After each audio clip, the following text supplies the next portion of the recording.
বন্ধুরা আসসালামু আলাইকুম। শুরুর একাদশে সুযোগ পাবে তো দিবালা। মেসি ডি মারিয়া না থাকায় কেমন হবে চিলির বিপক্ষে আর্জেন্টিনার সেরা একাদশ, বিস্তারিত জানুন পুরো ভিডিওতে। 2026 বিশ্বকাপের যোগ্যতা অর্জনের লক্ষ্যে সেপ্টেম্বরের এই উইন্ডোতে চিলির বিপক্ষে মাঠে নামছেন টিম আর্জেন্টিনা। আর সে ম্যাচে আর্জেন্টিনার ভয়ঙ্কর একাদশের ফরমেশনই থাকছে পরিবর্তন।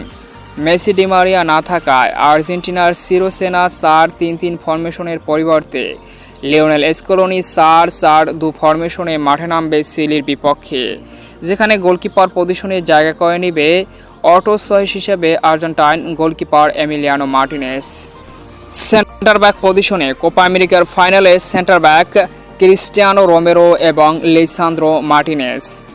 রাইট ব্যাক পজিশনে নাউহেল মলিনা।